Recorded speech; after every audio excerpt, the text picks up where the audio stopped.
de revelación, según Efesios 1:17, para que se alumbren los ojos de nuestro entendimiento y así podamos comprender cuál es nuestra herencia y cuáles son las riquezas de tu gloria en Cristo Jesús.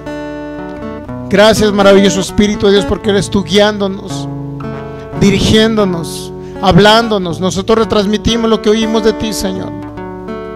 Oímos tu palabra y la retransmitimos a cada persona que nos va a ver a través de estos medios. Y tu poder está extendido ya para hacer milagros creativos, dones de sanidades en operación, para poner órganos nuevos donde no los hay. A través de tu palabra viene la fe, y a través de la fe viene ese poderío y esa majestuosidad manifestándose a cada persona. Lo creemos y lo recibimos en el nombre de Jesús. Gracias, precioso Espíritu de Dios. Maravilloso eres, Señor, maravilloso eres. Declaramos que tenemos la mente de Cristo. Pensamos, hablamos y actuamos como Cristo, porque somos su cuerpo, somos su iglesia. Somos la plenitud de Cristo aquí. Reinamos en vida a través de la abundante gracia y el don de la justicia. En el nombre de Jesús somos más que vencedores. En el nombre de Jesús, Espíritu Santo, seas más tú y menos yo. Usa mis pensamientos, mi corazón, mis labios para hablar tu palabra, y naciones sean bendecidas a través de esta enseñanza en el nombre de Jesús. Gracias, precioso Rey. Todo pensamiento a la mente natural lo llevamos cautivo a la obediencia de Cristo y su palabra, y derribamos todo argumento mental que sea levantado contra ti, contra el conocimiento tuyo y contra el conocimiento de todo lo que tú hiciste por nosotros en esa cruz. Te honramos, Señor, y honramos tu palabra, bendita revelación de tu palabra sobre nuestras vidas, en el nombre que es sobre todo nombre, el nombre de Jesús. Amén. Muy bien, pues vamos a dar la más cordial bienvenida a nuestros amigos que nos ven a través de estos medios de comunicación. Vamos a comenzar este servicio de adoración y exaltación a nuestro Rey y Señor Jesús, y queremos que conozcan más acerca de Cristo, acerca de su amor derramado en la cruz, acerca de ese sacrificio maravilloso al Señor. Y damos la más cordial bienvenida a cada persona que nos ve en los distintos países de Sudamérica, Centroamérica y de los Estados Unidos, de Norteamérica, cada uno de habla hispana que nos ven también en el continente europeo, y cada persona que nos va a ver ya sea de manera diferida a través de nuestros medios de comunicación. Hoy es día 23 de julio del 2021, pero yo sé que esta palabra va a trascender el tiempo y va a llegar a personas que la necesiten en un momento dado de sus vidas. Ok, pues vamos al libro de Hechos, capítulo 15, versículo 19. Estamos viendo los ídolos del cristianismo y continuamos con el ídolo de guardar la ley de Moisés. Okay, dice la palabra así en el nombre de Jesús. Hechos 15, 19 y 20. Por lo cual yo juzgo que no se inquiete a los gentiles que se conviertan a Dios, sino que se les escribe que se aparten de las contaminaciones de los ídolos. ¿Ok? Muy bien, pues ídolos es algo que sustituye literalmente que Dios sea el primer lugar en el creyente, en el Hijo de Dios. Esta palabra va un poco más dirigida a los nacidos de nuevo, a los creyentes en Jesús, pero también puede adoptarla cualquier otra persona que guarda una religión o que cuida o que guarda los preceptos de alguna religión, que quieren todavía vivir a través de sacrificios humanos. Realmente la gracia del Señor Jesús se ha demeritado, ha disminuido a causa de que las personas quieren realizar su sacrificio. Quieren, a lo mejor vemos por ahí personas que se dan nopalazos en las espaldas, sangre a sus espaldas, van de rodillas de un lado a otro.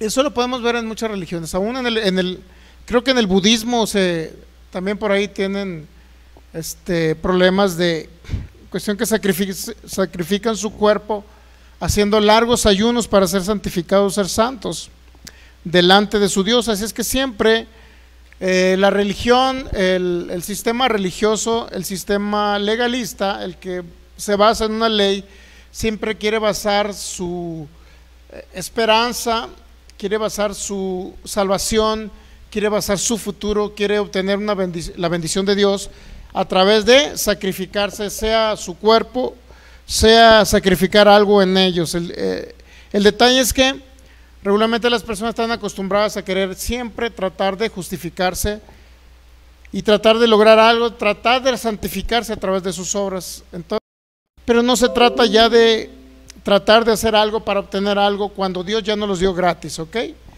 Entonces hemos hecho distinción entre lo que es salvación eterna para irnos al cielo y la salvación que viene a través, como una consecuencia de la salvación eterna. También existe la palabra salvo en el sentido de ser salvo de enfermedades, ser salvo de problemas materiales, ser salvo de la pobreza, ser salvo de los ataques satánicos, es decir, otro tipo de salvación, ¿no? La salvación de la que el apóstol Pablo habla y de la que nos liberó Cristo es en todas las áreas de nuestras vidas.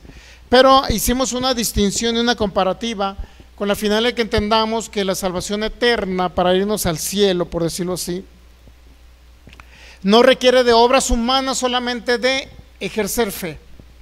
Y la fe es solamente reaccionar al amor de Cristo. Eso es fe, reaccionar al amor de Cristo.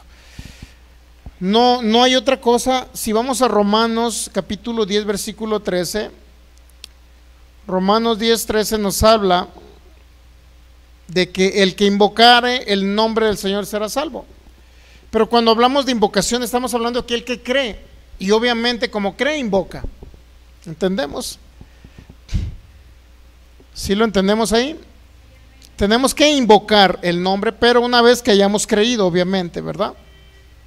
Entonces, cuando hablamos de no guardar una ley, estamos hablando de que las personas no quieran vivir por precepto. La ley, que era lo que hacía, la ley solamente reflejaba el pecado de los hombres para que los hombres se arrepintieran. ¿Ahora qué creen?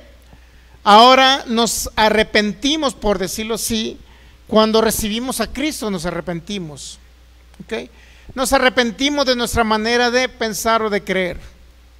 Pero obviamente que ahora el arrepentimiento es solamente una metanoia, dice en el griego, renovación de nuestra mente. Cuando renovamos nuestra mente dejamos de pecar. Es simple y sencillo entender esto. Pero el ser humano ha tratado de querer ayudar a las personas a que no pequen a través de una ordenanza, un mandamiento o una imposición. Cuando imponemos las cosas regularmente, difícilmente la gente va a lograr obtener o cambiar realmente su conducta.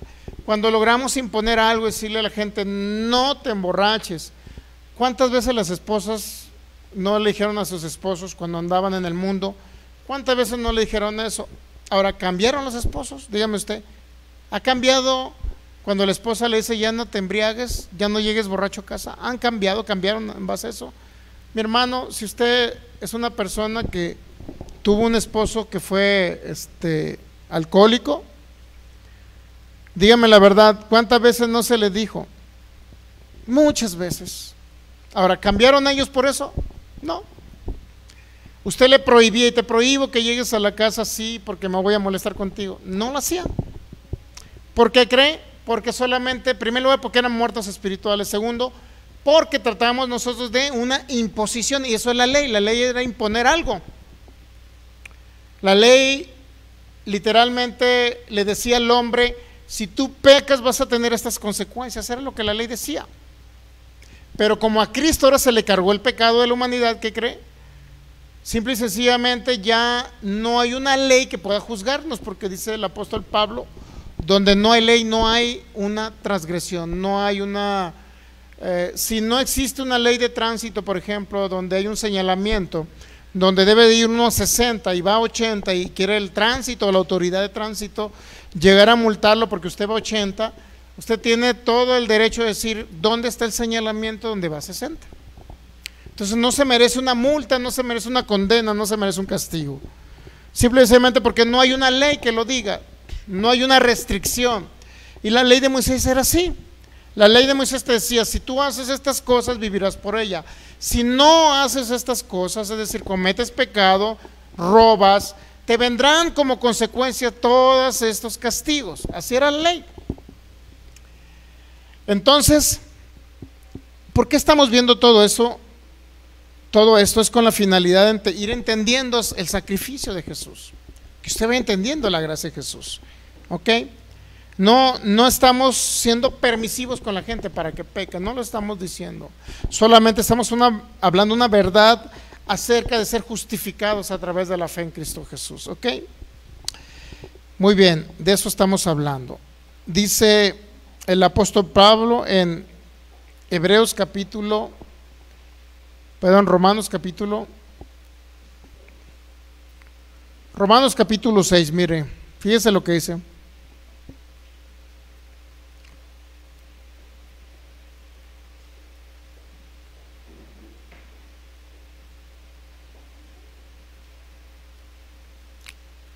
¿Ya tiene Romanos capítulo 6? Al apóstol Pablo sale que se le acusaba, fíjese lo que se le acusaba al apóstol Pablo. Al apóstol Pablo se le acusaba de que él predicaba gracia. Y decía el apóstol Pablo, ahora eres justificado como si hubiera sido un tribunal, fuiste declarado justo, inocente de toda culpa. La ley te decía, eres culpable porque infringiste este mandamiento y tienes como consecuencia un castigo. Ahora en Cristo Jesús, el apóstol Pablo predicaba, justificados pues por la fe, tenemos paz para con Dios. Es decir, ya Dios no está enojado con usted. Tenemos paz para con Dios. Bueno, eso viene en Romanos capítulo, desde el capítulo 3, mire, el apóstol Pablo ya decía. Romanos capítulo 3, vamos al versículo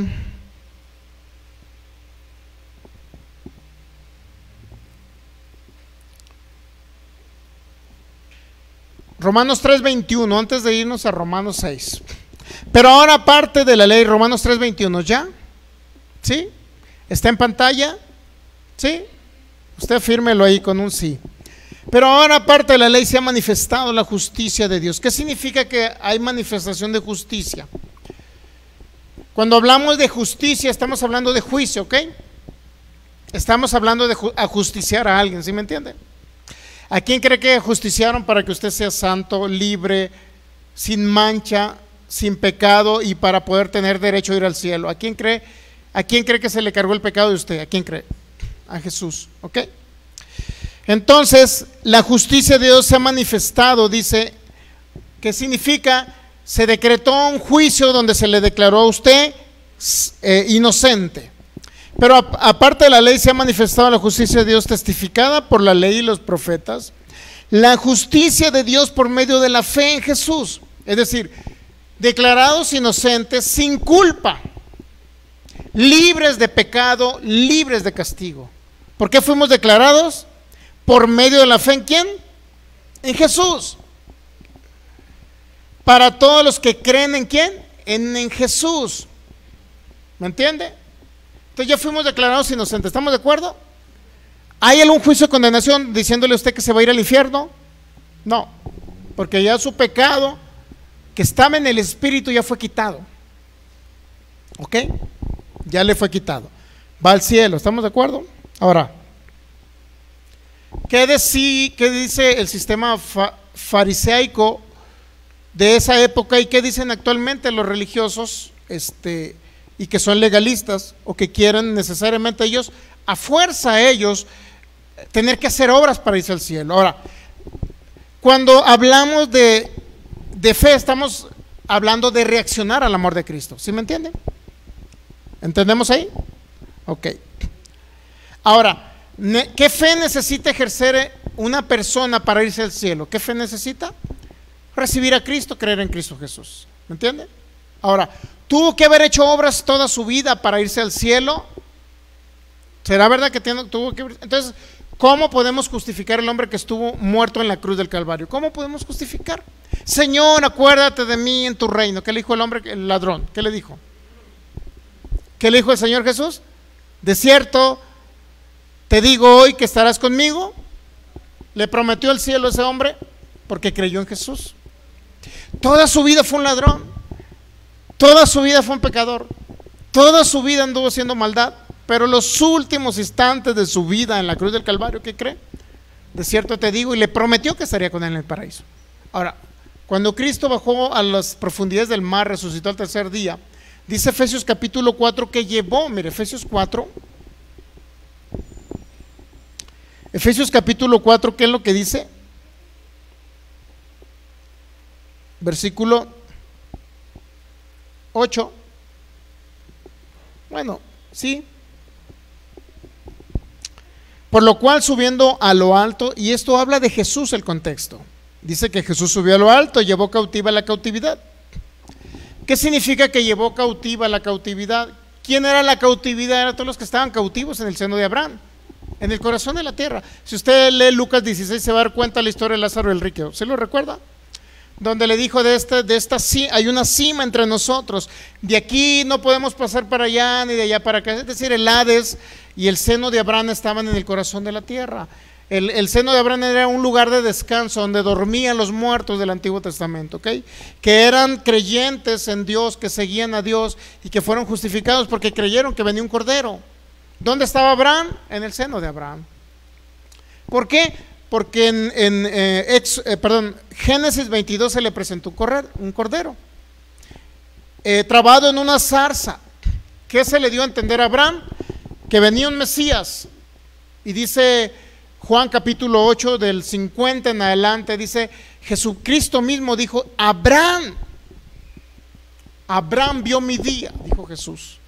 ¿Qué significa? Que en ese cordero trabado en esa zarza, que iba a ser sacrificado ese cordero, que iba a ser degollado, que iba a derramar su sangre, que iba a ser quemado en fuego, hacían un altar y quemaban al cordero. En ese cordero, ¿qué cree?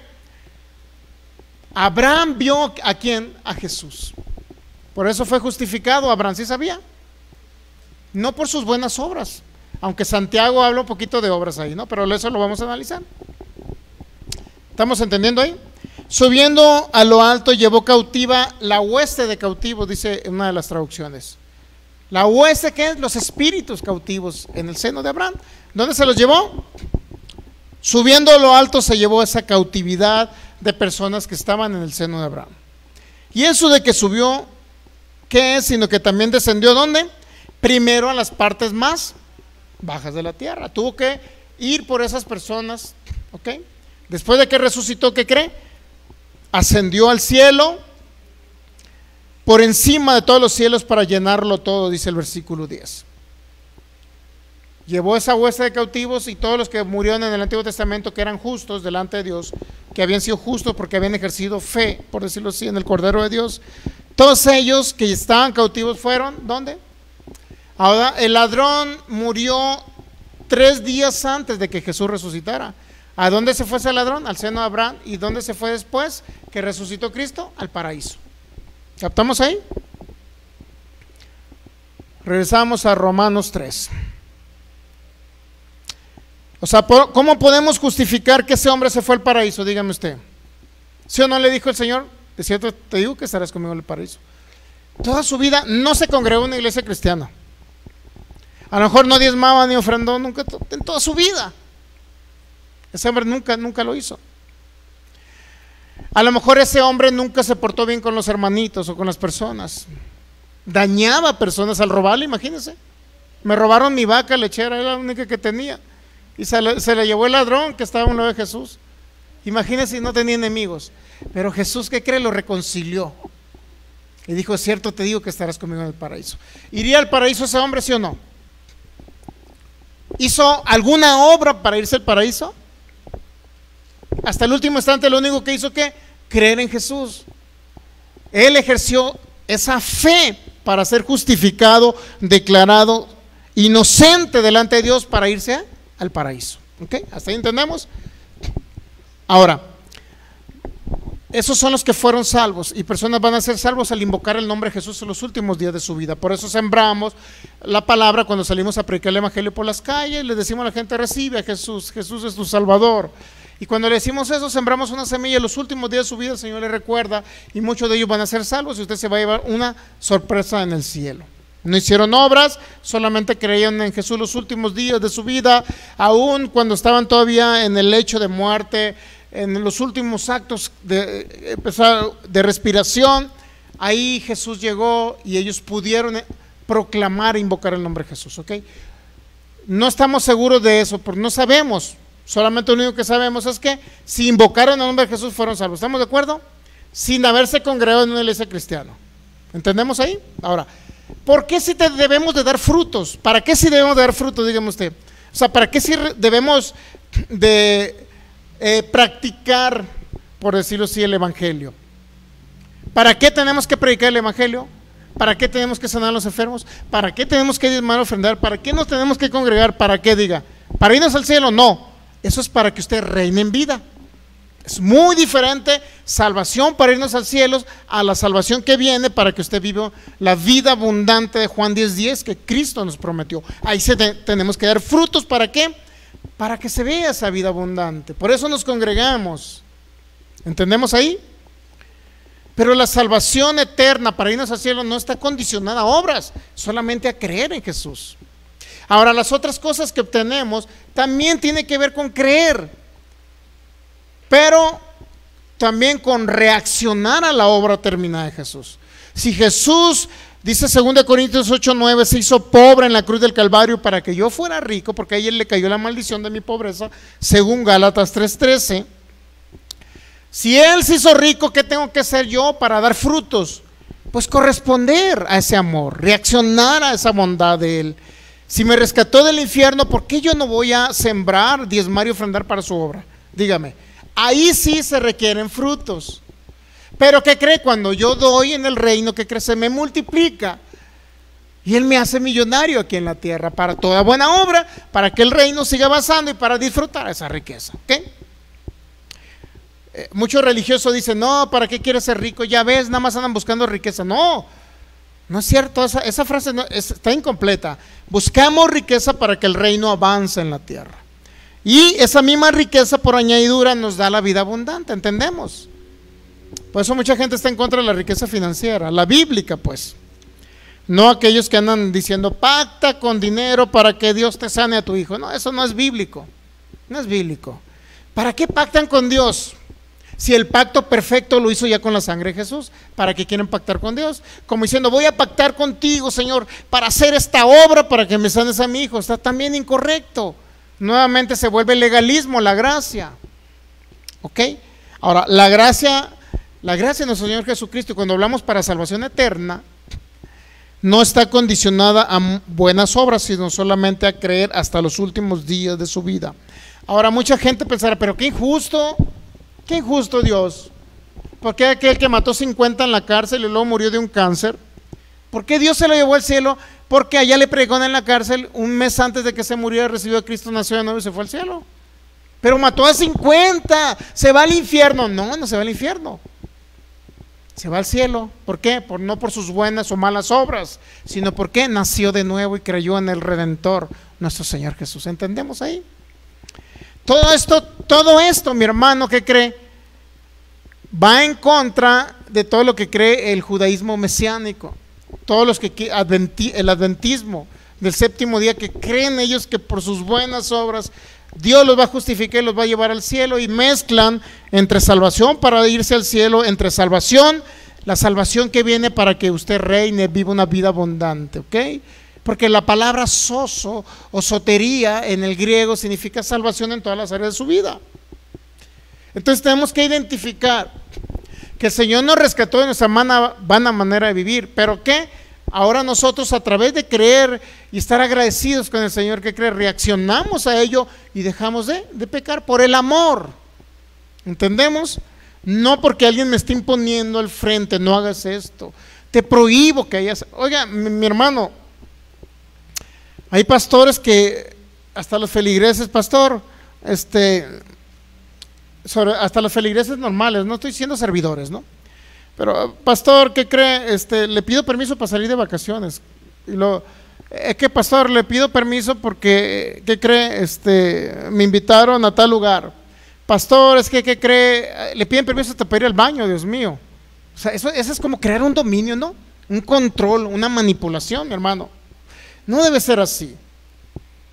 Delante del Señor todos somos iguales en Cristo Jesús. Nada más que, ¿qué cree que difiere entre un pastor y un feligres? La responsabilidad. Ahora, ¿yo tendré más autoridad que usted? No, mi hermano. Usted tiene la misma autoridad que tiene su servidor. Usted puede echar fuera demonios, andar enfermos, predicar el evangelio, tiene la misma autoridad. Ahora, tenemos diferentes ¿qué? Ministerios, es decir, diferentes maneras de servir en el reino. Pues su servidor, por ejemplo, tiene el ministerio de enseñarles la palabra, de administrar esta congregación. Tengo la responsabilidad que ustedes no la tienen, pero yo la tengo. Entonces, todos tenemos diferentes ministerios y responsabilidades. Esa es la diferencia. Un pastor nunca debe tener un dominio sobre la congregación. Ahora, ¿para qué cree que le enseñan ley? Para tener a la gente condenada que se van al infierno si no obedecen al pastor. Imagínense que si no me obedeces como pastor, ¿qué crees? Te vas al infierno. No es cierto, mi hermano. Eso es antibíblico. Se van al cielo, ¿por qué creen? Porque creen en el Señor y nacieron de nuevo. No porque obedecen o no obedecen al pastor. Ahora, con esto le estoy diciendo que no obedezcan al pastor. Cuando usted pertenece a mí, dice, ¿vea que no estoy diciendo eso? Entonces no confundamos. Yo nunca estoy diciendo eso, pero estoy diciendo que por eso no se va al infierno. Es todo. ¿Entendemos ahí? ¿Sí? ¿Entendemos esa parte o no? Ok, Romanos 3. ¿Nos quedamos en qué versículo? En el 21, ¿va? El 22. Bueno, 21. Romanos 3, 21 en adelante.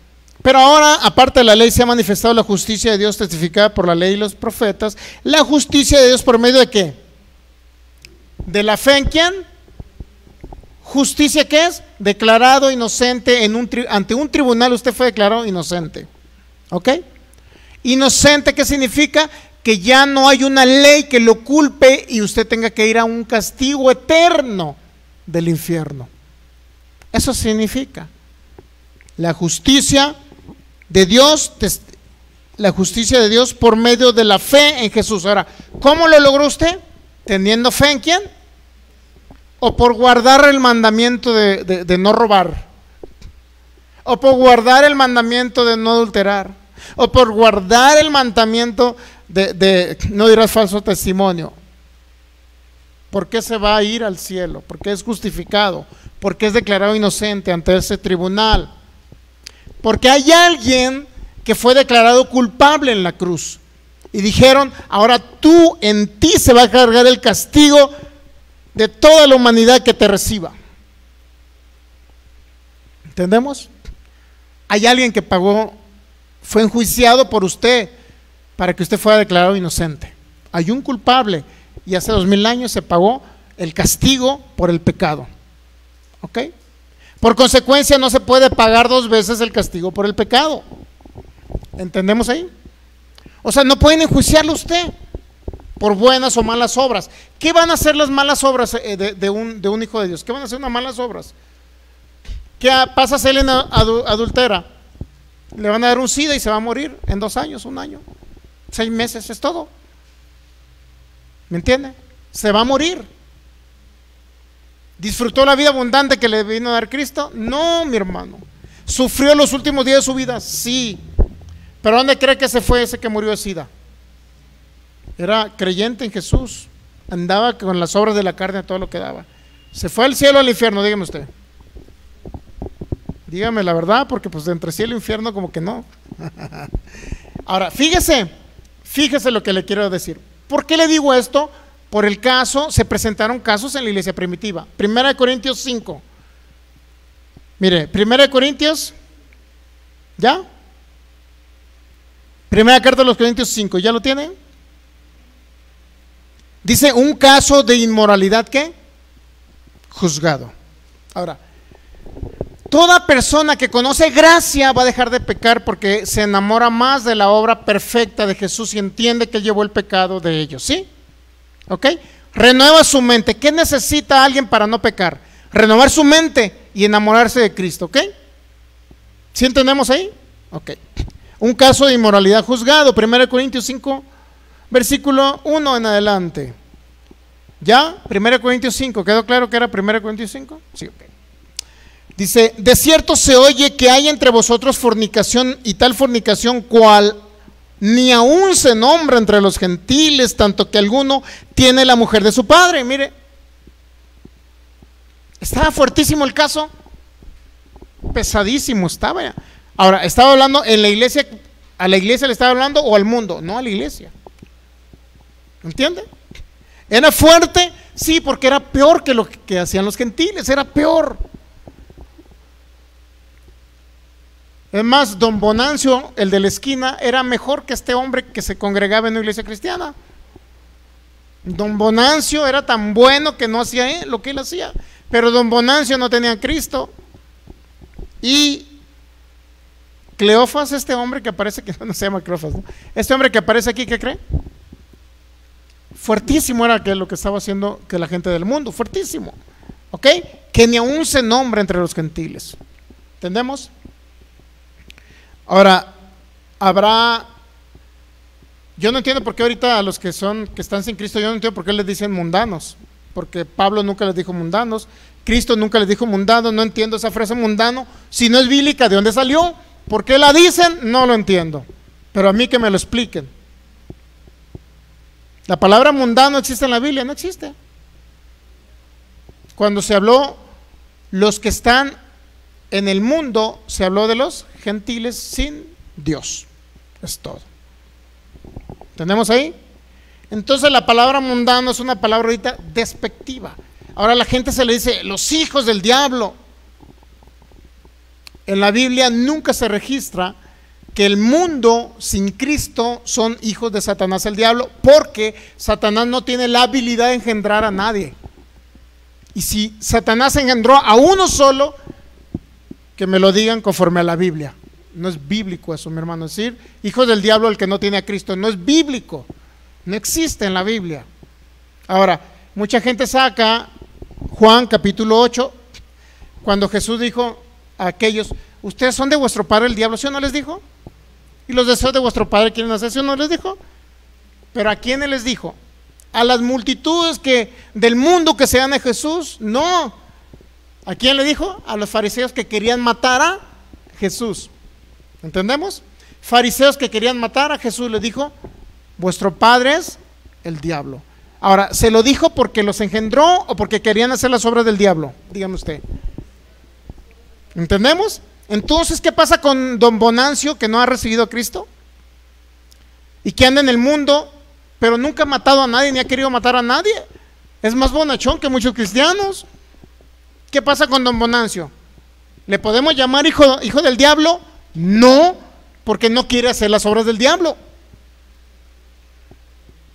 En otras palabras, cuando se habló que sean hijos del diablo, se habló porque querían hacer las obras del diablo, no porque eran engendrados por el diablo. ¿Qué tiene uno del mundo? Naturaleza de pecado, no naturaleza satánica. Naturaleza de pecado, ¿qué significa? Muerto espiritual, separado de Dios. Es lo único que significa. Pero frase hijos del diablo, mundanos, no vienen en la Biblia. Por eso yo nunca a uno del mundo le voy a decir ni mundano ni hijo del diablo. Tratamos de ser bíblico en lo máximo que se pueda, ¿ok?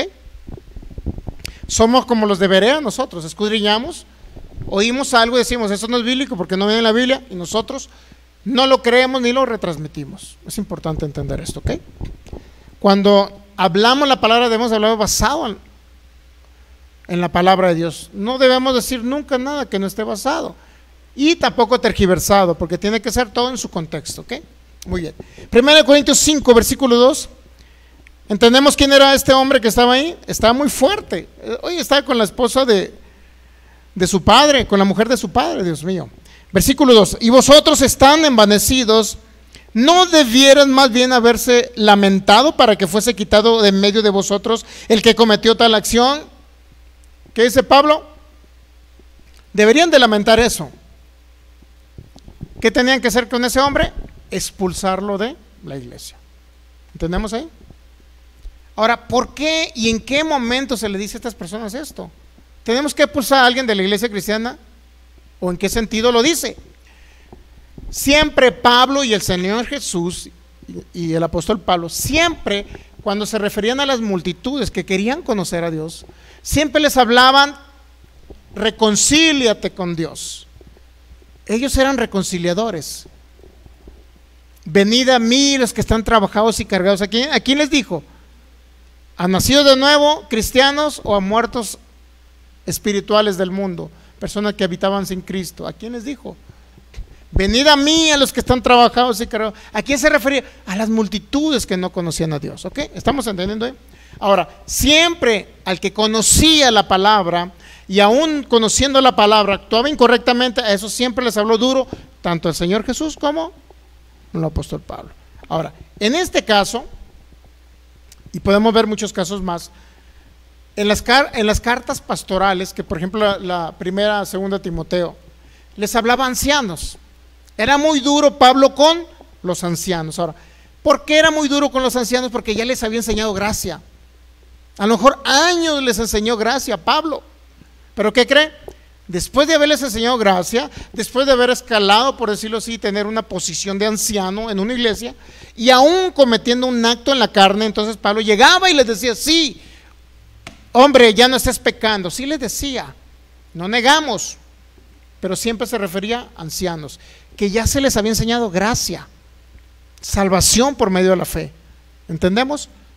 Por eso tenemos que distinguir qué etapas y en qué momentos Pablo fue duro contra el que estaba cometiendo un pecado.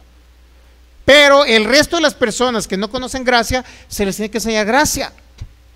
Y a los que actúan de esta manera después de haber conocido años gracia, sí tenemos que llamarlos al banquillo y exhortarles, porque Pablo lo dijo, más cuando eran ancianos. ¿Sí entendemos ahí? Ok. Porque no debemos de unir y juntar, porque la Biblia habla de bebés espirituales y la Biblia habla de ancianos. Al bebé espiritual, háblale gracia.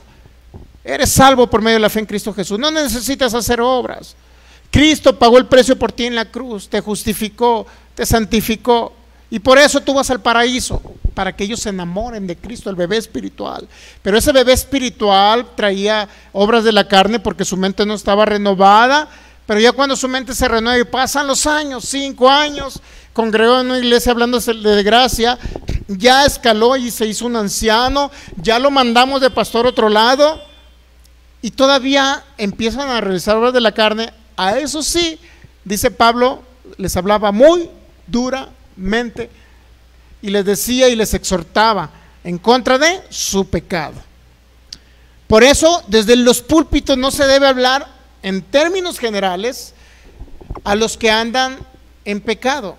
No se les debe hablar en contra de su pecado porque les estamos hablando ley. Eso es una cosa. Porque en las congregaciones van diferentes personas, tanto unos que van iniciando como otros que ya son añejos en el evangelio. Entonces no podemos tratar con la misma semilla de la palabra a todos por igual. ¿Me entiende? Ahora, alguien ya es un anciano, tiene muchos años escuchando gracia. Óyeme, ya entendiste que Jesús te justificó, entendiste que ya no vas al infierno, entendiste que su sangre derramada pagó por tus pecados pasados, presentes y futuros. Escuchaste todo lo que, la maldición de la pobreza para que tú fueras rico. Escuchaste todo ese sacrificio tan fuerte, tan grande que hizo el Señor Jesús. Entonces, no lograste enamorarte de Jesús. Fuiste anciano, ahora ya eres un anciano, ya ministras en una iglesia y todavía continúas en pecado. Óigame, a eso sí tenemos que hablarle, pero no delante de los bebés espirituales, de un púlpito, sino tenemos que llamarlos aparte y exhortarles duramente y decirles: mi hermano, estás pecando. Ahí no se está hablando ley, ahí se les está exhortando para que cambien su conducta. ¿Ok? ¿Estamos entendiendo? Sí estamos entendiendo, ¿no? Ok. No se habla de los púlpitos en contra del pecado porque se les está hablando a bebés espirituales y se convierte en una ley. Pero sí a un anciano que tiene más de 5 años, yo le calculo 5 años, ¿no? Que tiene 5 años en una congregación y todavía anda con sus rollos, nunca renovó su mente porque no quiso, y sí porque no quiso, no porque no se les enseñó, pero ya es un anciano, ya es un ministro, ya sirve al Señor en otras áreas como ministro. A ellos sí se les tiene que llamar fuera en el banquillo y decirles: ¿sabes qué? No estés pecando. ¿Entiende? Ya no es una ley, sino es una exhortación. ¿Entendemos ahí? Por eso de los púlpitos no podemos hablar en contra del pecado, porque le hablamos a todo tipo de audiencia, hasta bebés espirituales que van a nacer de nuevo. Yo no puedo decir por este púlpito, oye, no peques, no adulteres, no fumes, no tomes. No puedo decirles, porque son bebés espirituales. ¿Ok? Y eso lo vamos a ir aprendiendo. ¿Cómo hay diversidad de semilla de la palabra para diversidad de público? No trataba igual al mundo Jesús como a los fariseos. No los trataba igual. Era diferente el trato. ¿Qué le decía a los fariseos? Generación de víboras, perversos. ¿Sí o no le decía eso? Pero mucho predicador, como agarra ese tema y si esa semilla se la da hasta el bebé espiritual. No, mi hermano, no es así. Por eso la palabra tenemos que trazarla correctamente, ver qué va a qué público y qué va a qué público.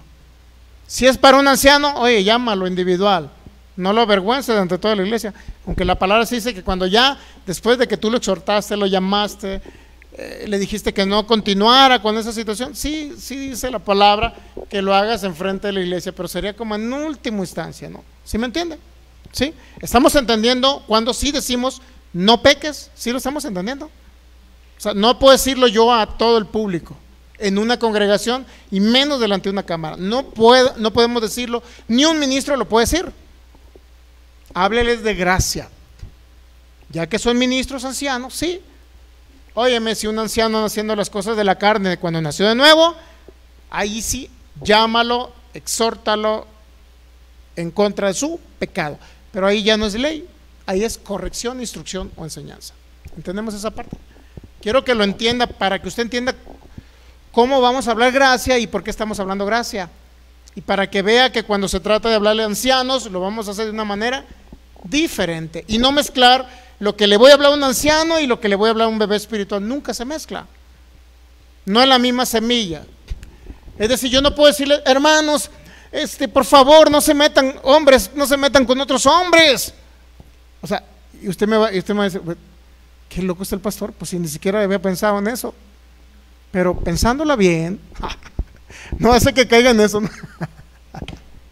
Yo no puedo decirle, mujer, por favor, no voltee a ver otras mujeres, capaz que se le antojan sus labios y le va a dar un beso por ahí. ¿Puedo decirles yo eso? Qué ridículo, pastor. ¿Por qué me está diciendo que no practique, que no sea una mujer que practique el homosexualismo? ¿Por qué me dice el pastor? Pues ni siquiera había pensado en eso. O sea, ¿qué tienen los pastores que andan hablando de los púlpitos que usted no se meta con otra mujer? Dígame. Eso es ley, legalismo, y regresan otra vez a la ley de Moisés. Pero si alguien, una mujer, es ministra, tienes ya más de 5 años escuchando de gracia y del favor inmerecido de Dios, del sacrificio y perfecto de Jesús, la obra terminada. Después de 5 años, pues nunca nos dimos cuenta que le gustaban las mujeres, y de repente la mandamos de pastor a tal lugar, y de repente por allá de pastor en tal lugar, que la vieron en un desfile gay y andaba, no sé si podemos decir todo esto por internet, pero bueno, andaba en un desfile de las banderas del color del arco iris, ¿ok? Y de repente la vieron por allá besando a otra mujer y, óigame, ¿qué cree que le voy a decir? Hermana Clodomira, por favor, no ande pecando. Usted está pecando, eso es un pecado, yo le voy a hacer. ¿Sí me entiende? Ahora, ¿le estoy hablando de ley? No, le estoy exhortando. Pero por este púlpito yo no puedo tirarle pedradas a Clodomira que anda por allá en ese desfile para que usted lo oigan. ¿Qué necesidad tiene usted de andar oyendo? ¿Me entiende? Tenemos que agarrar la semilla y distribuir la semilla de la gracia y no de la ley al público en general, para que usted crezca en gracia. Y cuando ya hay un anciano que creció en gracia y no entendió la gracia y continuó haciendo las obras de la carne, yo sí tengo que llegar a decirle, hermano, no peque. Está usted pecando, Satanás lo va a destruir, lo va a matar. Sencillo, obra de la carne, Satanás viene y te destruye, te mata. ¿Entendemos ahí? Tenemos que ser muy contundentes con los ancianos. No, insisto, con el público en general. No tienen que oír esto de los púlpitos. Y menos, óyeme, y menos pasarlo por internet. Dios mío, ya ni les da vergüenza hablando de ley y hablando por internet, para que todo el mundo los vea después. qué ridículos hablando de prohibiciones y de ley, no es así. Pero vamos a ver este caso de inmoralidad, ¿ok? Y más adelante vamos a ver las cartas ministeriales a Timoteo, que son para ancianos. En la mayoría de los casos son para ancianos. Gente que ya escuchó años y años gracia y no entendió. Hay una exhortación muy fuerte para ellos, ¿ok? 1 Corintios 5:2. Y vosotros están envanecidos, ¿no debieran más bien haberse lamentado para que fuese quitado de en medio de vosotros el que cometió tal acción? Ciertamente yo, como ausente en cuerpo, pero presente en espíritu, ya como presente juzgado al que tal cosa ha hecho. Óigame, pero si no hay ley, ¿cómo que lo juzgó Pablo? Pablo, ¿por qué lo juzgas? Porque el hecho de que no está hablando de una persona normal, no está hablando de un bebé espiritual. ¿Entendemos? Pablo no estaba hablando de un bebé espiritual. En el nombre del Señor Jesús, reunidos vosotros y mi espíritu con el poder de nuestro Señor Jesús, el tal sea, ¿qué dice? ¿Entregado a quién? ¿A Satanás? ¿Para qué? ¿Para que sea destruido su cuerpo con un sida? ¿Sí? Para destrucción de la carne, ¿ok? A fin de que el espíritu sea, ¿qué? Salvo en el día del Señor Jesús. En otras palabras, ¿qué significa entregar a Satanás? No decir, Satanás, ándale, ven sobre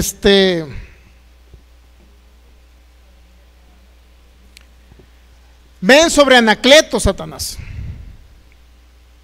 Satanás, ven con Anacleto porque anda metido con la mujer de su papá. Ven y mátalo, Satanás. No es eso entregar a Satanás. Literalmente entregar a Satanás es dejar de interceder por una persona que está realizando esos actos una y otra vez, conforme a las cartas a Timoteo, haberle exhortado, haberle dicho esto o lo otro. ¿Qué dice? Antes, versículo 4, 1 Corintios 5:3. Ciertamente yo, como ausente en cuerpo, pero presente en espíritu, ya como presente juzgado al que tal cosa ha hecho. En el nombre de Jesús, reunidos vosotros en mi espíritu. ¿Quién cree que estaban reunidos? Los ancianos. Era una reunión de ancianos. Y Pablo dice, bueno, estamos conectados en el espíritu, ¿ok?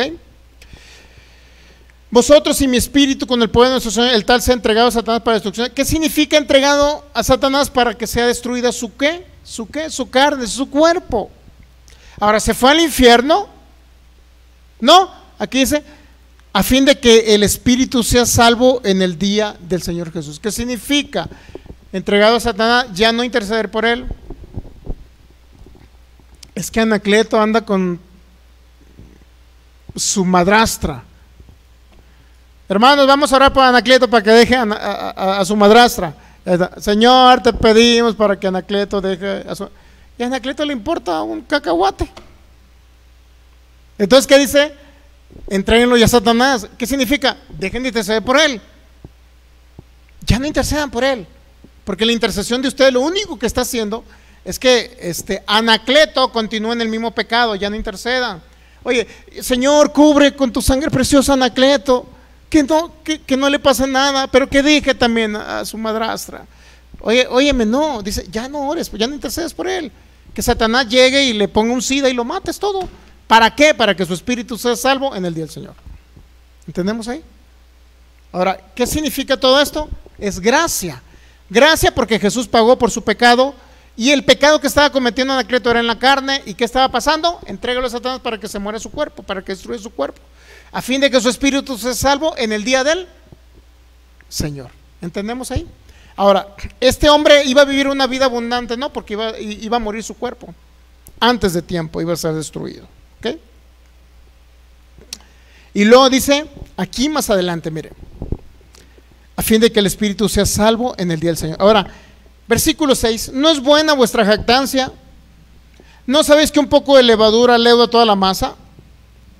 Límpiense pues de la vieja levadura para que sea en nueva masa, sin levadura como soy vuestra, porque nuestra Pascua, que es Cristo, ya fue sacrificada. Así que celebremos la fiesta, no con la vieja levadura, ni con la levadura de malicia y de maldad, sino con panes sin levadura y de sinceridad y de verdad. Os he escrito por carta que no se junten con los fornicarios. ¿Fornicarios qué? Hermanos, ancianos, que después de haber conocido gracia, continúan todavía con las mismas obras de la carne, ¿ok? No absolutamente con los fornicarios de este mundo, o con los avaros, o con los ladrones, o con los idólatras, pues en tal caso sería necesario salir del mundo, más bien os escribí que no se junten con ninguno que, llamándose hermano, fuere fornicario, avaro, idólatra, maldiciente, borracho, etcétera, todo lo demás. Pero ¿qué cree? Está hablando a nivel ancianos, gente que ya entendió gracia y que continúa haciendo. Es decir, si uno del mundo, ¿qué dice? Si uno del mundo es avaro, ladrón, fornicario, dice, le está prohibiendo que no se junte con él, vaya y predíquele de Cristo. Pero si hay un hermano que realiza las cosas del mundo, ¿qué dice? Aléjese de él, déjelo para que Satanás destruya su cuerpo. Ya no le dé consejos, no entiende, es terco, escuchó gracia 5 años y le vale cacahuate la gracia de Jesús, y no le importa que Jesús haya muerto por él en la cruz. Lo único que le importa es que sí entiende que Jesús lo rescató, pero él continúa haciendo obras de la carne. ¿Sabes qué? Entréguenlo, dejen de orar, dejen de interceder, dejen de hablar de protección divina sobre él, para que Satanás destruya su espíritu y sea salvo en el día del Señor. ¿Sí? En ese sentido, la iglesia y los ancianos de la iglesia deben de juzgar tales casos, pero no juzgarlos para enviarlos al infierno, sino juzgarlos para entregarlos a Satanás. ¿Entiende el juicio? O sea, ya no es un juicio para decir, miren, mi hermano, en iglesias religiosas, ¿qué cree que han hecho? Pues, híjole, el hermano Catarino lo encontramos con una caguama en la calle. Iba en su bicicleta, iba bien emocionado porque se le iba a echar. Hermanos, juntémonos ancianos de la iglesia. Se juntan los ancianos, es un caso real, ¿eh? Juntémonos hermanos de la iglesia, y hicieron todo el concilio y se reunieron. Hermanos, pues en este momento declaramos que Catarino cayó de la gracia del Señor porque se aventó una cerveza y está condenado para irse al infierno, porque dice la Biblia, los borrachos no heredarán el reino. Lo que no entienden es esa frase. Cuando dice que los borrachos, maldicientes y todos los demás no heredarán el reino, se refiere a que aquí en la tierra no van a heredar el reino. No está diciendo que no se van a ir al cielo. Y esta iglesia cristiana de la ciudad de Los Mochis, ¿qué cree que dijo? Pues Catarino perdió la salvación porque cayó de la gracia, porque se aventó una cerveza. Lo juzgaron a esa iglesia y ya no le permitieron la entrada, porque ya él iba al infierno. La pregunta, ¿será bíblico o no será bíblico? Claro que no es bíblico. Decir que se va alguien al infierno por una cerveza. O yo estoy diciendo que toma cerveza, no. Sino que según la Biblia, este hombre andaba siendo peor que las personas que no tienen a Cristo, peor que los gentiles. Hacía las cosas peores de los que no tienen a Cristo. ¿Y qué cree? Dice, entréguenlo a Satanás para que su espíritu sea salvo. Y es lo que muchos legalistas no entienden. Dice, ¿cómo es posible que esté haciendo esas cosas malas y se vaya al cielo? Si yo me estoy esforzando cada día en congregarme, ir a la iglesia. Bueno, si usted viene a la iglesia religioso, hablando de ser religioso, si usted cree que viene a la iglesia y esforzándose para venir a la iglesia, mejor no venga. Cuando venimos a la iglesia venimos por gusto, porque adoramos a Jesús, aprendemos de Jesús, conocemos a Jesús. Y he escuchado uno que otro que dice, mi hermano, me costó tanto levantarme a la mañana para venir a la iglesia, mejor no vengan. Si se están tratando de esforzar y hacer las cosas por esforzarse, porque eso se convierte en obras. Y al rato van a querer juzgar a alguien como Catarino, vete al infierno porque yo sí soy salvo, porque me congrego. O sea, no entienden lo que es gracia, no entienden que todavía están cayendo otra vez en legalismo. Ok, ¿le quedó claro este caso o no? Que sí podemos juzgar, como iglesia podemos juzgar a la persona, pero no juzgados para que se vayan al infierno, sino juzgados para entregarlos ¿a quién? A Satanás. Ya no intercedemos por ello. ¿Sabes qué? No entendió, el hermanito andaba con su madraza, no entendió. Entreguémoslo a Satanás, ya no declaremos protección divina, ya no intercedamos por él, que destruye su cuerpo Satanás. ¿Para qué? Para que sea salvo. ¿Captamos ese caso? Ahora, ¿estoy diciendo yo que alguien se meta con su madrastra? No lo estoy diciendo. Ni estamos permitiendo eso. Ni estamos diciendo que la gente peque, porque dice Pablo, la gracia no es para que pequemos. La gracia no es. A Pablo se le juzgaba porque el justo vivirá por su fe. Por la fe en Cristo Jesús hemos sido justificados, hemos sido declarados inocentes, santos, sin mancha por la sangre de Cristo Jesús, por la fe en Cristo Jesús. Y luego llegaban y lo criticaban. Pablo, estás dando permiso que pequen. Y luego Pablo decía, ¿pecaremos para que la gracia sobreabunde? ¿O pecaremos porque estamos bajo la gracia? Que dijo Pablo, en ninguna manera. ¿Por qué? Fue una respuesta de Pablo a los legalistas que lo criticaban, que él estaba dando permisión para que la gente pecara. No, no estamos dando permiso. Estamos diciendo lo que la Biblia dice respecto a uno que nace de nuevo y tiene a Cristo en su corazón. ¿Sí entendemos ahí? Debemos de entender claro esto. Entendimos 1 Corintios 5, Romanos 3, 21, 22. Se ha revelado, dice, la justicia de Dios por medio de la fe en Jesucristo, para todos los que en Él creen, porque no hay diferencia, por cuanto todos pecaron y están destituidos de la gloria de Dios. ¿A qué se refiere que todos pecaron y están destituidos de la gloria de Dios? ¿A cristianos? No. Se refiere que cuando nosotros estamos en el mundo, Dios consideró a todos como si fueran pecadores para tener misericordia de todos. ¿Sí entiende?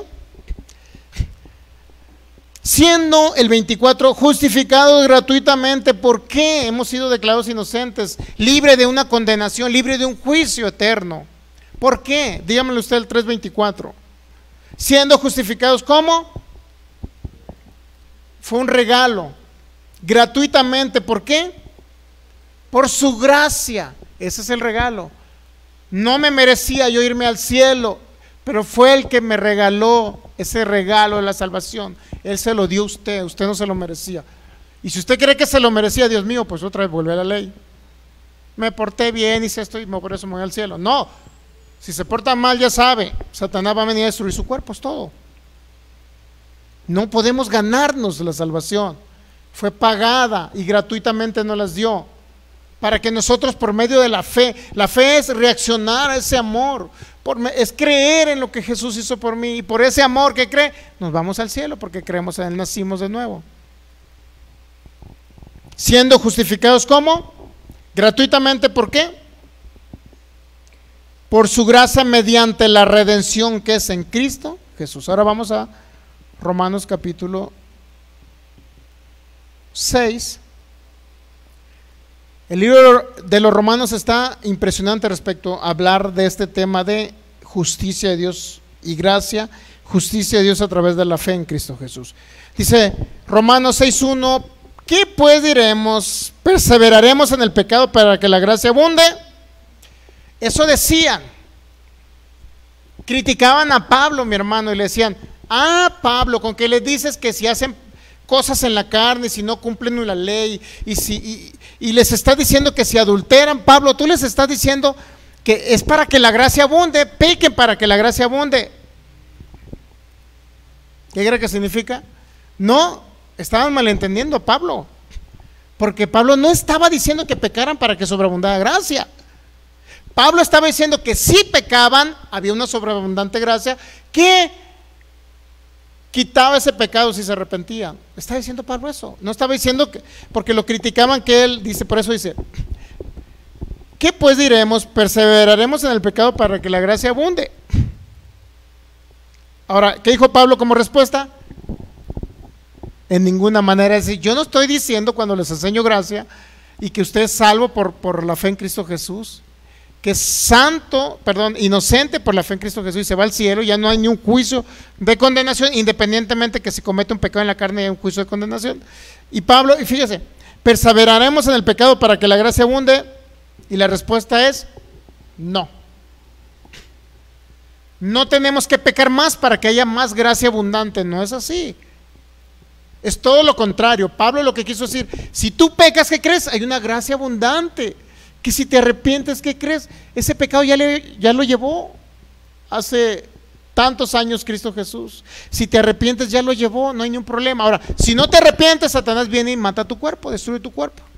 Pero ¿qué cree? Eres salvo para el día del Señor. ¿Entendemos esa parte o no la entendemos?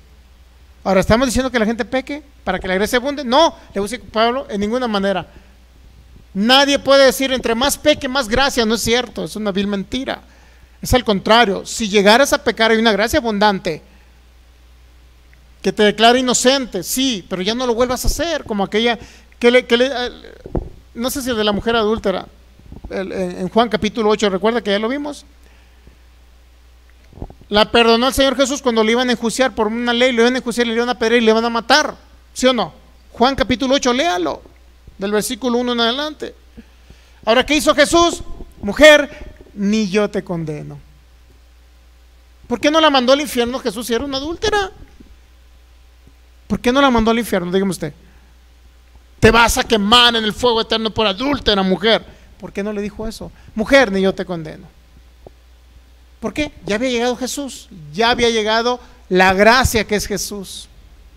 Y aun cuando vivió Jesús, a pesar de que vivió bajo la ley, Él mostraba gracia.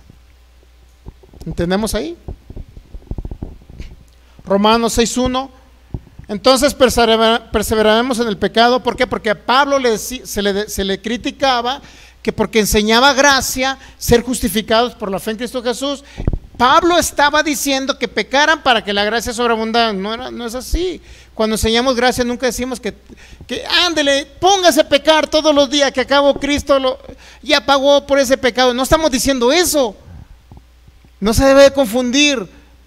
Yo no estoy diciendo que si alguien se alcoholiza y que se siga alcoholizando y estoy dando autorización para que se siga alcoholizando, que acabo la gracia ya pagó por ese pecado. Siga usted adulterando, que acabo ya la gracia pagó. No estamos diciendo eso. Estamos diciendo que si alguien peca hay una gracia, que se pagó un pecado que se llevó, que ya no hay condenación, pero por favor no peque más. Si peca, ¿qué cree? Satanás va a destruir su vida, es todo. Su familia, su matrimonio, se va a ir antes de tiempo, no va a cumplir el propósito, no va a reinar en vida y va a ser un fracasado, derrotado, sin galardones en el cielo. ¿Entendemos? O sea, sí va a haber una consecuencia, pero no el infierno. Eso es lo que tenemos que identificar. Ok, perseveraremos en el pecado para que la gracia abunde. ¿Qué dice Pablo? En ninguna manera, porque los que hemos muerto al pecado, ¿cómo viviremos uno en él? O sea, ya morimos al pecado, el pecado ya no está en nosotros. Entonces, ¿cómo seguiremos viviendo en él? Dice Pablo. ¿O no sabéis que todos los que hemos sido bautizados en Cristo hemos sido bautizados en su muerte? Porque somos sepultados juntamente con él para muerte por el bautismo, a fin de que como Cristo resucitó de los muertos para la gloria del Padre, así también andemos en una vida nueva como creyentes en Jesús. ¿Entendemos ahí? Y por último, Romanos 6, vamos a rápido nada más para concluir ya. Un minuto nada más. Romanos 6, versículo 11. Perdón, 10, Romanos 6, 10. Porque en cuanto murió al pecado, murió una vez por todas, mas en cuanto vive, para Dios vive. Todos los que morimos, todo Romanos capítulo 6, lo único que está diciendo que Cristo Jesús usted fue juntamente con Cristo a las profundidades del mar. Cristo en sustitución de usted llevó el pecado, es lo que está diciendo. En otras puertas, en otras, lo que está diciendo, en otras palabras, que las puertas del infierno ya no prevalecen contra usted, lo que está diciendo Pablo. Ahora, dice, porque en cuanto murió al pecado, murió una vez por todas. Su viejo hombre, la vieja naturaleza, quien era usted antes, ya no es ahorita. Pastor, pero se me vienen ideas. Bueno, renueve su mente, entendiendo el sacrificio de Jesús. Romanos 6:11, así también vosotros considerados muertos al pecado, pero vivos para Dios en Cristo Jesús, Señor nuestro. ¿Se ha dado cuenta de la gracia? Considérense muertos al pecado. Ya somos muertos al pecado. Perseveramos en el pecado para que la gracia abunde. De ninguna manera, nunca decimos eso. Que alguien entre más peque, más gracia. No estamos diciendo eso. Estamos diciendo, si alguno llegara a pecar, hay gracia. Es muy diferente a que estemos diciendo, ándale, siga pecando, que acabo hay mucha gracia. Ándale, peque, siga adulterando, que acabo hay mucha gracia. No decimos eso. Nunca decimos eso cuando enseñamos gracia. No estamos dando permisión para que la gente peque. ¿Entendemos? Romanos 6, 12. No reine pues el pecado en vuestro cuerpo mortal. ¿Dónde reina el pecado ahora? En su espíritu. El que va al cielo es su espíritu, no es este cuerpo. Este cuerpo, la carne y sangre no heredan el reino de Dios. Carne y sangre no van al cielo. No reine pues el pecado en vuestro cuerpo mortal, de modo que lo obedezcan con sus concupiscencias. No debe reinar. Ahora, ¿qué tengo que enseñarles yo para que no reine el pecado en ustedes? Ley, prohibiciones, no adultere, no robe. Tengo que enseñarles eso para que no peguen, para que el pecado no reine en ustedes. Al contrario, tenemos que enseñarles gracia para que no reine el pecado. ¿Ok? ¿Sí entiende lo que estamos hablando? ¿Entendemos? No reine pues el pecado en vuestro cuerpo mortal, de modo que lo obedezcan en sus concupiscencias. ¿Qué viene siendo concupiscencias? ¿De qué manera vamos a obedecer al pecado en sus concupiscencias? ¿Qué es una concupiscencia? Es un mal deseo generado en su mente. ¿Ok? No lo obedezca aquí en su mente. ¿Para qué no lo obedezca en su mente? Para que no lo cometa físicamente. ¿Y cómo no puede obedecerlo en su mente? Cuando renueva su mente. Y no la puede renovar cuando alguien le prohíbe y le habla a través de una ley: no tomes, no fumes, no hagas esto, no adulteres, no robes. No renuevan la mente así. 13. Ni tampoco presenten vuestros miembros al pecado como instrumentos de iniquidad, sino preséntese vosotros mismos a Dios como vivos de entre los muertos, y vuestros miembros a Dios como instrumentos de justicia. ¿Qué nos está dando de instrucción Pablo? Que usted presenta su cuerpo al pecado o lo presenta para Dios, ¿sí o no? ¿Estamos entendiendo ahí? Preséntese vosotros mismos a Dios como vivos de entre los muertos, y debemos de presentar vuestros miembros a Dios como instrumentos de justicia. Ahora, ¿qué necesita una persona para que el pecado no reine en su cuerpo o en su mente? Presentarse todos los días como vivos de entre los muertos. Presentarse, como dice aquí, miren, presentar sus cuerpos como instrumentos de justicia. Señor, en este día 6 de la mañana yo me levanto y presento mi cuerpo como un instrumento de justicia, un instrumento que va a exaltar tu nombre, un instrumento que te va a alabar, un instrumento que va a predicarte y todo el mundo va a conocer que soy un hijo de Dios. Usted lo hace y presenta su cuerpo. Entonces todo aquel que está pecando es porque no presenta su cuerpo a Dios. Señor, gracias por haberme redimido con tu sangre preciosa. Por eso mi cuerpo lo presento como un cuerpo, como un instrumento de tu justicia, Señor. ¿Entendemos ahí? Empezamos a hablarle a nuestro cuerpo para que nuestro cuerpo reaccione a la palabra. En ese momento usted se está consagrando a Dios y está diciendo: mi cuerpo es consagrado a Dios. Gracias, Señor, por haber muerto en la cruz y haberme librado de todo pecado. Por eso consagro mi cuerpo para ti, para servirte, honrarte, adorarte, y que este mundo, yo ser luz en medio del mundo. Eso es renovación de mente. Y la gente deja de pecar, no por provisiones de ley de Moisés. ¿Captamos? Porque el pecado no se enseñorea de vosotros, pues no estamos bajo la ley sino la gracia. Clarísimo. Porque el pecado no se enseñorea, ¿significa qué? Que no tiene dominio sobre usted. ¿Por qué no tiene el pecado dominio sobre usted? Dígalo, aquí dice, ¿por qué? Porque no está bajo ¿cuál ley? De Moisés. Significa que si alguien predica la ley de Moisés, de prohibiciones, de reglas y todo esto, de mandamientos: no hagas esto, no hagas lo otro, esto es pecado, lo otro, ¿qué va a pasar? El pecado todavía tiene enseñoramiento o dominio del Hijo de Dios. ¿Sí captamos esa parte? Ahora, la gracia renueva la mente, presenta su cuerpo en sacrificio santo, agradable al Señor. Presente su cuerpo como instrumento de justicia. ¿Y qué pasa? Ya no puede reinar, porque de aquí, mire, de los malos pensamientos vienen los hurtos, dijo el Señor Jesús. De aquí, de los malos pensamientos. Y esto es lo que tenemos que renovar cada día y presentar nuestro cuerpo como instrumento de justicia. Ahora, no. ¿Qué pues pecaremos? Dice el 14. Porque el pecado no se enseñorea, no tiene dominio de usted. ¿Por qué no tiene dominio el pecado? Porque usted está bajo la gracia. Por eso tiene que oír gracia, sacrificio de Jesús, el favor de Jesús inmerecido. Tenemos que oír gracia para que el pecado no tome dominio en nuestro cuerpo, en nuestra mente. ¿Qué es lo que tiene que oír usted para que el pecado no lo domine? Dígame, y no lo seduzca. Aquí lo dice Pablo, es muy claro Pablo, ¿no? Romanos 6:14. ¿Qué tenemos que oír? Palabra de gracia, semillas de gracia. Pero si yo les hablo ley, ¿qué va a pasar? El pecado nuevamente vuelve a tomar dominio ¿de quién? De ustedes. Porque dice Pablo en Romanos 7, el pecado me sedujo. La ley, si no dijera no codiciarás, ni siquiera pensar en codiciar. Yo no codiciara, dice Pablo. Por eso no enseñamos ley, sino enseñamos ¿qué? Gracia. Y conforme usted oiga gracia, ¿qué va a pasar? El pecado ya no se enseñorea usted, no tiene dominio de usted. ¿Tenemos ahí? Y por último, Romanos 6:15, y ya nos pasamos con 3 minutos. Romanos 6:15. ¿Qué pues, dice Pablo? ¿Pecaremos porque no estamos bajo la ley, sino bajo la gracia? Qué impresionante está eso.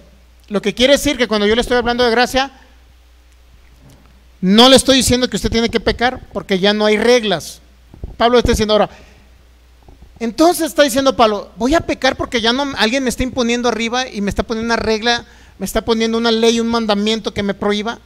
Tenemos que pecar por eso, porque usted, ya no le digo, hermano, por favor, no adultere con la Rosita Fresita, hermano. No adulteren, hermanos, con la Rosita Fresita. Y dice Pablo, a esta respuesta dice Pablo, pecaremos entonces, porque ya no estamos bajo una regla que alguien me esté mandando. Y no lo hagas, y no adulteres, no robes. Dice Pablo, pecaremos porque ya no hay una ley. ¿Y qué dice Pablo? Ya no estamos bajo la ley que me condena de que era un pecador antes. Pecaremos porque ya no estamos bajo la ley, sino bajo la gracia. ¿Qué dice Pablo? Respuesta, en ninguna manera. Pero si usted sigue oyendo ley desde los púlpitos, que un predicador se lo está diciendo, el pecado lo va a seducir, se va a enseñorear, lo va a dominar. Y si no pensaba en la Rosita Fresita, va a comenzar a buscar a ver por Face, Rosita Fresita, ¿quién es? Va a ser seducido y va a caer con la Rosita Fresita. Ese es el problema de los legalistas que quieren siempre bajo un dominio. Yo los controlo y digo, no hagan esto, no hagan lo otro, y lo van a hacer porque yo les digo. No, mi hermano, eso es ley. No lo hacemos y no pecamos porque estamos bajo la gracia, y la gracia es creer que Jesús pagó todo por mí. Me enamoro de Jesús y ahora dejo de pecar porque mi mente está renovada y creyendo las maravillosas bendiciones que están manifestándose cada día en el nombre de Jesús. Póngase, pidémosle gracia al Señor. ¿Entendió entonces Romanos 6:15? Pecaremos porque no estamos bajo la ley, porque no hay nadie que me esté ordenando y diciendo que estoy mal y que no haga esto y que no haga lo otro. Pecaremos, dice Pablo, porque ya no hay una ley que me lo prohíba. Pecaremos como seres, como creyentes en Jesús. Pecaremos porque no hay una ley que me lo prohíba, sino estamos ahora bajo la gracia, que Él pagó mis pecados pasados, presentes y futuros. Pecaremos, y la respuesta es de Pablo y de su servidor: no lo vamos a hacer de ninguna manera, porque honramos primeramente el sacrificio de Jesús y al Señor Jesús. Padre, te damos gracias. Gracias por esta maravillosa tarde, noche. Honramos tu palabra, honramos tu nombre, te damos gracias. Gracias por tu fidelidad y por tu amor, Señor. Declaramos en el nombre de Jesús que cada persona que haya oído esta palabra haya tenido discernimiento espiritual, haya entendido tu gracia, Señor, que la gracia no es para que pequemos. La gracia no es para que perseveremos en el pecado, y nunca diremos que tenemos que seguir pecando abundantemente para que haya abundante gracia. No, Señor, conocemos tu gracia, la gracia bíblica, que cada día nos impulsa a pecar menos porque renovamos nuestra mente. No porque no vivamos bajo una ley tenemos que pecar. No, Señor, porque no lo hacemos, porque amamos tu obra maravillosa, redentora en la cruz, habiendo derramado esa sangre preciosa por nosotros, Jesús. Gracias por habernos librado del pecado, de la muerte, la enfermedad y la pobreza. En el nombre de Jesús. Amén. Amigos, nos despedimos esta noche de usted. Lo esperamos próximo domingo a las transmisiones a partir de las 12 del mediodía, y después el próximo viernes, igual todos los viernes a partir de las 7:45 de la noche. Cristo les ama, nosotros también. Sean bendecidos en el nombre de Jesús.